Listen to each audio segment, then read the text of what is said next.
Hai guys, balik lagi di Scary Telling. Memang di dunia ini banyak banget sih cerita-cerita horor yang mungkin sebagian dari kita itu belum pernah ngedengarnya. Dan di hari ini Scary Telling kita akan membahas mengenai kain kafan hitam. Cerita ini ditulis dan juga diceritakan dari seorang teman yang juga menceritakan dengan detail, tapi percaya apa enggak, ya itu silakan nanti kalian bisa berkomentar di kolom komentar. Dan dimulai saat itu tetangganya meninggal dunia, dia bernama Pak Genta. Dan Pak Genta ini memang di kampungnya itu, di daerah tempat tinggalnya, itu nggak bisa aku sebutin namanya, dan juga nama korban ini atau jenazahnya ini aku samarkan menjadi Pak Genta. Pak Genta ini adalah sosok seorang pengusaha yang terbilang cukup perekonomiannya dan kaya lah kalau di daerah tempat tinggalnya. Nah, si pencerita ini menceritakan ketika Pak Genta ini meninggal dunia, di mana para warga dan tetangganya ini nggak mau datang untuk ngelayat.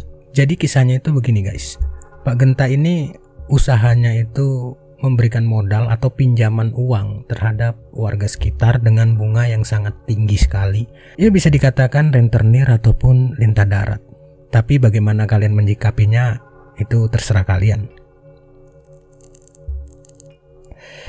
Dan ketika saat Pak Genta ini meninggal dunia, itu warga dan tetangganya itu nggak mau ngelayat dan nggak mau datang untuk makamin, mandiin jenazah dan juga bungkus kain kafan. Sampai akhirnya ada Pak Kiai saat itu yang datang ke rumahnya karena melihat istrinya ini nangis-nangis minta tolong, di mana istrinya ini mengatakan tolong bantu memakamkan, memandikan dan juga menyolatkan jenazah suaminya. Dan pada akhirnya guys, Pak Kiai ini mengatakan kepada beberapa warganya, ayo kita bantu saudara muslim kita yang kena musibah. Kita bantu memandikan, menyolatkan jenazahnya dan juga membungkus kain kafan, lalu membacakan doa dan memakamkannya. Sampai akhirnya para warga dan tetangganya ini akhirnya datang. Dan si pencerita ini saat itu umurnya itu masih kecil karena dia ikut dengan ayahnya untuk ngelayat. Dan ketika kiai, warga, tetangga-tetangganya ini ngelayat datang ke rumahnya guys, mereka sudah memandikan jenazahnya. Dan tentu kalau sudah dimandikan itu kan pastinya akan dibungkus dengan kain kafan. Dan ada beberapa warga yang saat itu membeli kain kafan untuk dewasa. Ketika dibeli kain kafan itu dan akan dibungkuskan ke jenazah Pak Genta ini, disinilah misteri horornya itu kelihatan banget. Dimana kain kafan itu yang harusnya cukup untuk membungkus jenazah Pak Genta ini, itu nggak cukup sama sekali guys. Bahkan bisa dikatakan hanya sebagian setengah saja jenazah tubuhnya itu terbungkus. Akhirnya warga ini pun kembali lagi untuk membeli kain kafan yang baru. Dan sampai penjual kain kafannya ini pun mengatakan, loh kain kafan yang pertama tadi kenapa pak? Itu nggak cukup loh katanya. Nggak cukup untuk jenazah korban. Kalau kita pakai logika ya, jenazah seorang yang sudah meninggal dunia itu biasanya kan lebih ringan dan lebih kecil dari masa hidupnya. Tetapi saat itu kain kafan yang sudah dibeli ukuran dewasa ini nggak cukup untuk membungkus jenazahnya. Bahkan sampai 3 kali warga ini ngebeli kain kafan itu guys, nggak cukup juga untuk ngebungkus jenazah Pak Genta ini. Entah dosa apa yang dibuat masa hidupnya sampai Pak Genta ini nggak bisa dibungkus dengan kain kafan yang biasanya ukuran dewasa dan ukuran anak-anak. Biasanya kan kalau penjual kain kafan ini sudah memotong-motong dengan ukuran dewasa dan anak-anak. Dan itu nggak cukup, sudah 3 kali dibeli. Sampai akhirnya ada salah satu yang lewat dan datang ke tempat rumah jenazah Pak Genta ini. Dia tiba-tiba mengatakan coba beli kain kafan warna hitam. Entah gimana ceritanya sampai dia mengatakan hal tersebut guys. Jadi aku juga nggak percaya ya, kalian juga percaya nggak percaya, yaitu tergantung dari pribadi kalian masing-masing. Tapi cerita ini fakta dan kisah ini tuh kisah nyata yang diceritakan temanku ini. Dia mengatakan ketika warga ini datang dan mengatakan bahwa coba diganti kain kafan putihnya itu dengan kain kafan warna hitam.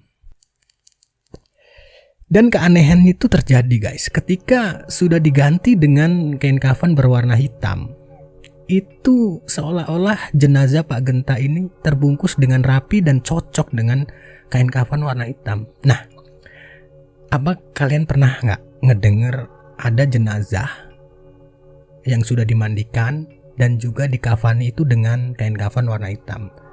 Kalau aku pribadi dari lahir sampai sekarang ini, ketika aku sering atau pernah ikut memakamkan dan juga ikut memandikan jenazah, itu nggak ada sama sekali yang namanya kain kafan itu berwarna hitam. Nah, di kisah kasus ini itu nyata banget, ketika dibelikan kain kafan berwarna hitam itu bisa untuk membungkus jenazah Pak Genta ini.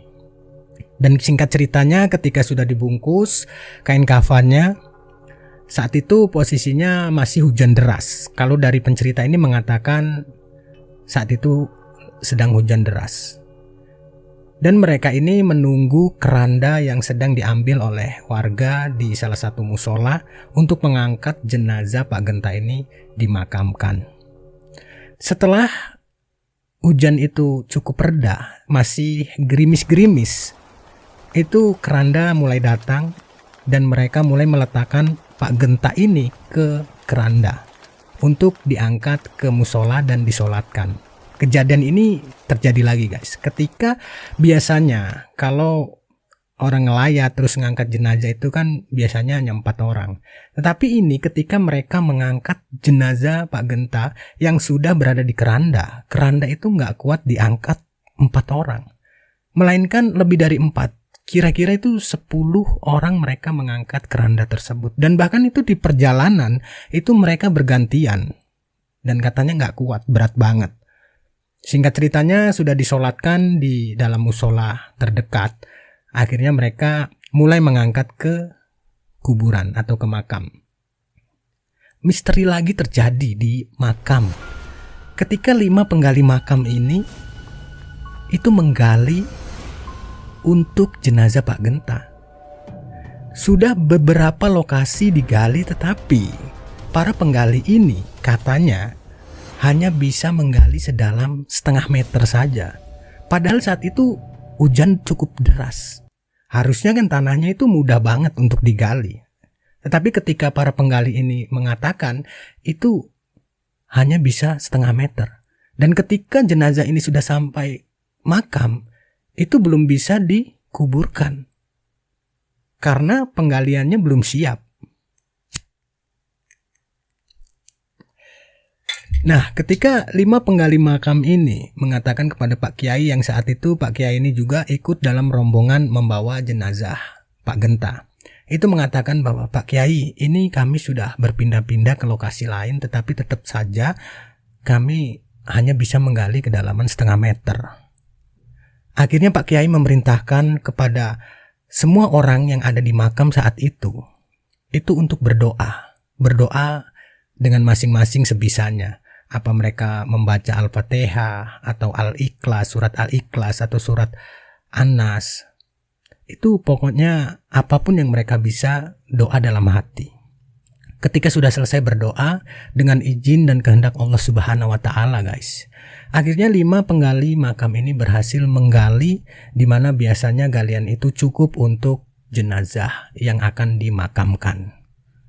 Nah, ketika mereka sudah menggali dengan kedalaman yang sudah ditentukan, itu hujan lebat turun lagi, hujan deras itu turun lagi, dan kejadian ini sangat nyata guys, dimana tetangga-tetangganya yang saat itu mengantar jenazah Pak Genta ini ke makam, itu nggak ada yang mau turun ke liang lahat untuk menangkap jenazah tersebut. Mereka semua nggak ada yang mau. Akhirnya Pak Kiai itu ngomong, kalau nggak ada yang mau turun ke bawah, baiknya pakai tali aja. Jadi nurunin jenazah Pak Genta ini menggunakan tali.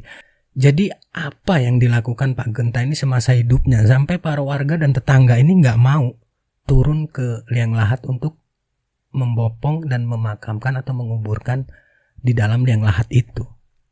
Dan ketika singkat ceritanya, ketika mereka sudah berhasil untuk memakamkan jenazah Pak Genta ini dengan menggunakan tali guys. Saat itu posisi hujan deras. Tali itu terpleset Dan Pak Genta ini tiba-tiba langsung masuk ke liang lahat yang sudah digali tadi.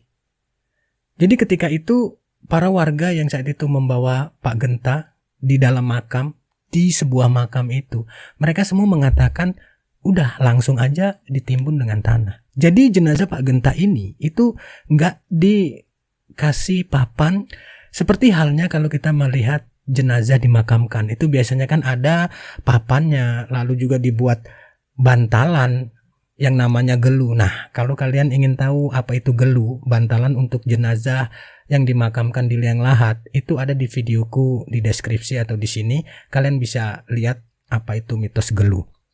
Lalu kemudian mereka langsung aja nih nguburin Pak Genta ini, nggak pakai itu, nggak pakai gelu, lalu nggak pakai juga papan yang biasanya untuk nutup jenazah. Dan setelah selesai mereka menguburkan Pak Genta ini, lalu Pak Kiainya berdoa, mendoakan almarhum Pak Genta ini.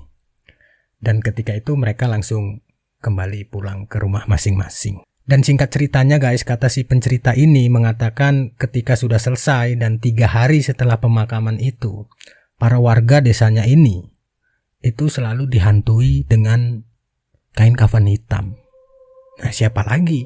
Kain kafan hitam adalah jenazah yang untuk ngebungkus jenazah Pak Genta ini.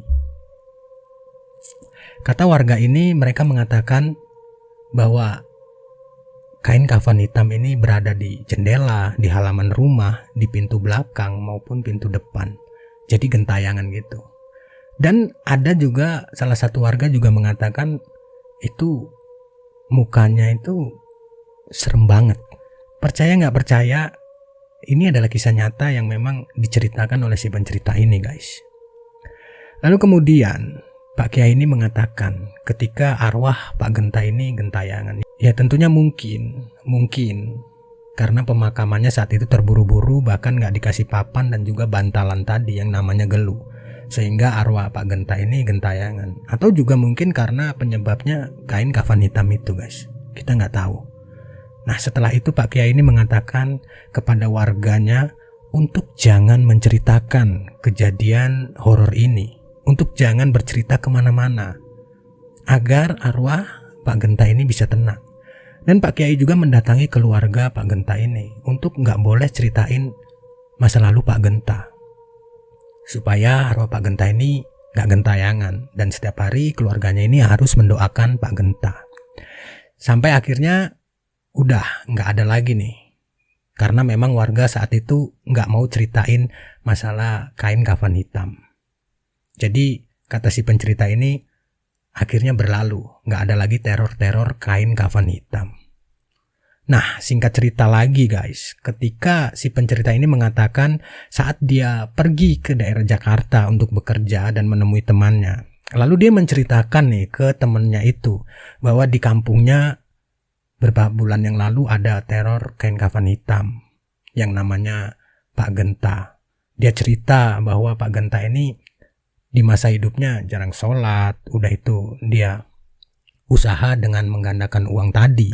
Nah, ketika si pencerita ini menceritakan ke temannya di daerah Jakarta, setelah dia pulang lagi ke kampung halamannya, tiba-tiba dia ditelepon. Keesokan harinya dia ditelepon oleh temannya ini yang berada di Jakarta. Si temannya ini mengatakan bahwa dia semalam ditemui kain kafan hitam, seperti apa yang diceritakan si pencerita ini. Jadi penasaran dong si pencerita ini kan, kok bisa-bisanya sampai temannya ini dihantui kain kafan hitam. Lalu dia penasaran, dia datang lagi ke kampung sebelah, lebih jauh dari tempat kediamannya. Lalu dia bercerita lagi ke temannya. Dan keesokan harinya sama seperti halnya teman pertama tadi guys. Ketika dia sudah menceritakan, temannya ini didatangi kain kafan hitam. Akhirnya dia mulai percaya bahwa cerita kain kafan hitam itu nggak boleh diceritain kemana-mana. Dan kalau kalian ngedengar cerita ini, terus kalian menceritakan ke teman kalian, ya mungkin kita nggak tahu ya apa yang akan terjadi. Apakah nanti malam, besok malam, kalian juga akan dihantui kain kafan hitam.